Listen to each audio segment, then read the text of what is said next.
Hej med dig. Jeg har netop lavet en begrebsforklarings PDF, hvor jeg kommer til at gennemgå de forskellige ting i forhold til de forskellige begreber inden for styrketræningsverdenen. Men hvis du ligesom mig ikke altid er så god til at læse det, så kommer jeg til at forklare det i den her video, hvor jeg simpelthen bare gennemgår listen og lige kommer med mit personlige touch på det.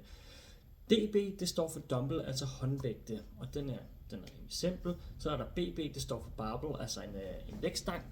Og superset, det er, når man kører to øvelser lige efter hinanden. Det vil ofte stå i dit program som C1, C2, hvor man kører de her forskellige øvelser lige efter hinanden. Og så vil der stå for eksempel i C2, som er den anden øvelse, hvor lang tids pause du holder, inden du går i gang med sættet igen. Så er giant set, det er altså bare 3 øvelser, man kører lige efter hinanden. Og igen her i den tredje øvelse, der vil stå, hvor lang tids pause du skal holde, før du går i gang med den næste. Så har vi det, der hedder en AMRAP, det hedder as many rounds as possible. Det bruger jeg ikke særlig ofte, fordi jeg ikke er så meget crossfitter, men hvis du skal støde på det, så ved du i hvert fald, hvad det betyder. Det er, hvor mange runder man kan tage på et given tidsinterval, for eksempel 15 minutter, så skal vi se, hvor mange af de her 4 øvelser, hvor mange runder vi kan nå dem. 1RM, det står for one repetition max, altså hvor meget kan du løfte en given vægt, for eksempel 180 kg, det kan være mit max i dødløft, det kan jeg løfte én gang, det er altså 1RM. Og så har vi dropset, det er en dejlig øvelse, for eksempel hvis man kører den til armene. Det kan også gøre rigtig nas på den gode måde. Det er for eksempel, at man starter med 16 kg håndvægt, det hvor man kører, og så dropper man ned til 12 kg og kører igen 10-12 reps, og så når man ikke kan det, så kører man ned på 10 kg og kører så mange reps man kan, osv. osv. Det er et dropset, altså man dropper vægten dernedad. Så har vi isolationsøvelser, det er hvor man kører for eksempel en arm ad gangen eller et ben ad gangen, og det er for at udligne nogle styrkeforskelle i højre og venstre side. Og compound øvelser, det er for eksempel noget som squat og bænkpres compound. Det betyder, at vi har flere led involveret. For eksempel hvis vi kører en squat-bevægelse, så er det vores knæled og vores hofteled, der bukker samtidig. Så flere af vores led er ligesom i spil. Det vil sige også, at det er en hård øvelse. Og ROM, det står for range of motion, altså ved fuld bevægelsesudslag. Det er for eksempel, når vi laver en squat, så vil vi gerne hele vejen op og hele vejen ned. Det er fuld range of motion, og det beskriver simpelthen bare, hvor stor en bevægelse vi laver.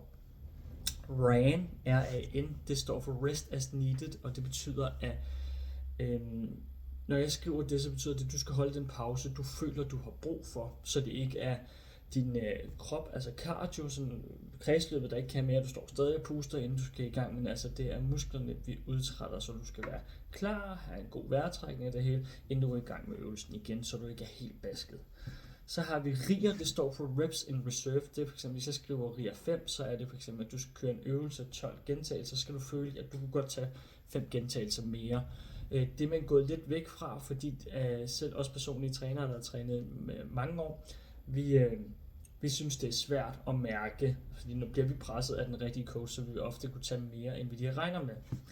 1,5 reps, det er noget, der forskningen viser at fungerer, fordi 1,5 reps, det betyder, at når vi er nede i den forlængede position, nu bliver det lidt nørdesnak, når vi er for eksempel i bunden af en squat, så er vores forlovsmuskel helt strukket ud, og der laver man så 1,5 reps, hvor vi lige kommer halvvejs op, og så ned igen i den forlængede position, altså hvor musklen er helt strakt. Og det er der forskningen viser, at vi skaber størst muskelvækst i vores muskler, og det vil vi jo gerne have.